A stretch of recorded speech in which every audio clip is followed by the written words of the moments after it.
আসসালামু আলাইকুম। আজকে আমরা একটি ব্লগ তৈরি করতে যাচ্ছি, যেটা অনেক ইন্টারেস্টিং হবে। এটা হচ্ছে ঈদের ব্লগ।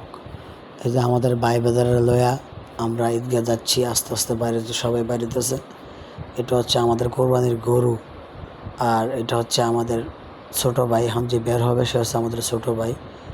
আর এদিক আছে আমাদের চাচাতো ভাই আক্তার হোসেন, হাফেজ আক্তার হোসেন ভাই, হাফেজের মানুষ।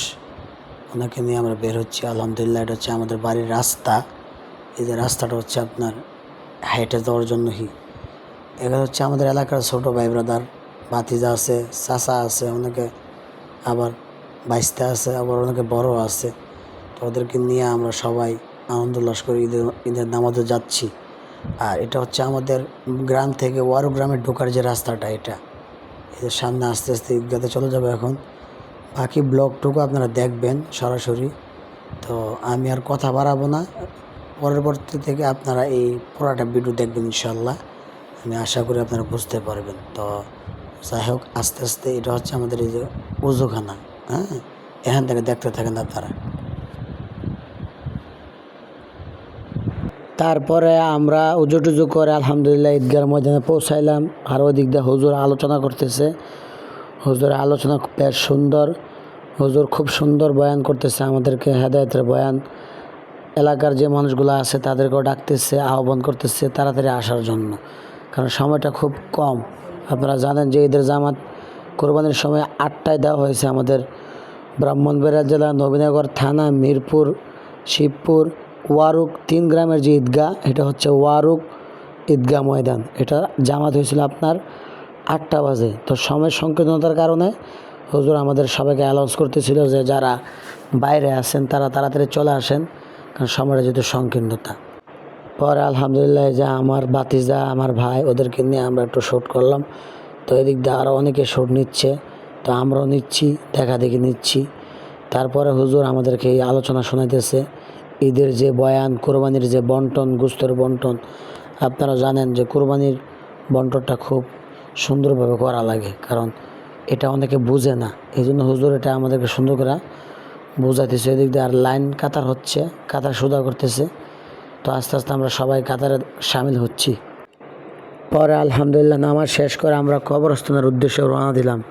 কবর জিয়ারতের উদ্দেশ্যে আমরা সবাই রওনা করলাম। তো যাই হোক, আলহামদুলিল্লাহ এদিক দিয়ে সবাই আস্তে আস্তে কবরের দিকে চলে যাচ্ছে। আর অনেকেই আপনার খুতবা না শুনে আগে বের হয়ে গেছিল, ওরা এদিক দিয়ে আগে আসতেছিল। তো আপনারা জানেন যে ঈদের নামাজ পড়া যেমন ওয়াজিব, খুতবা পড়াটাও তেমন ওয়াজিব। তাই খুতবাটা অবশ্যই শুনতে হবে। এই জন্য খুতবাটা শুনবেন সবাই, চেষ্টা করবেন। চেষ্টা না, এটা শুনতে বাধ্য। আপনারা যেমন নামাজ পড়তেছেন তেমন খুতবাটা আপনারা অবশ্যই শুনবেন। তো এই জন্য ওরা আগে বের হয়ে আসতেছে, আর আমরাও ধীরস্থির কবরস্থান দিকে যাচ্ছি। এটা হচ্ছে আমাদের কবরস্থান, দেখেন, ওয়ারু কেন্দ্রীয় কবরস্থান। তো আলহামদুলিল্লাহ এই যে অনেকে বের হচ্ছে, আমরা এখন ঢুকতেছি। ঢুকে আস্তে আস্তে আমরা ওই পাশে যাব। পরে আমরা আমাদের দাদা দাদি, আত্মীয় স্বজন, পাড়া প্রতিবেশী, এই কবরস্থানে যারা আছে তাদের সবার জন্য দোয়া করলাম। মুরব্বীরাও দোয়া করলো, আমাদের বাস্তারা সবাই এসে দোয়া করলো। তো এই জিনিসটা আসলে আমার কাছে ভালো লাগছে যে প্রতি শুক্রবার আমাদের এই কবরস্থানে দোয়া হয়।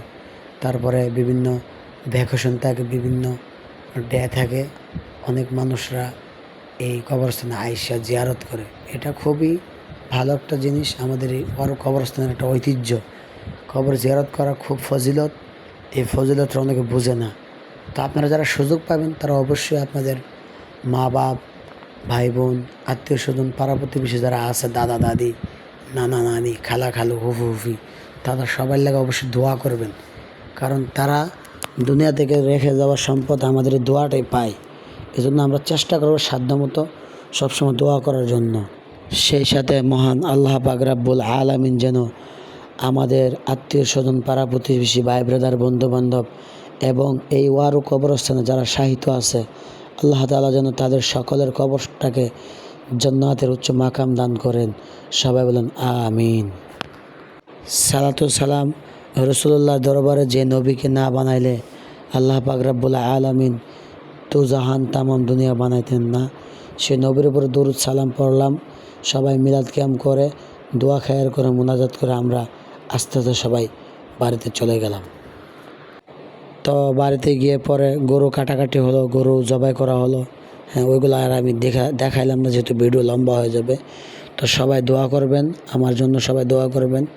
আজকের ভিডিও এখানে শেষ করলাম, সমাপ্ত করলাম। আসসালামু আলাইকুম ওয়া রাহমাতুল্লাহি ওয়া বারাকাতুহু।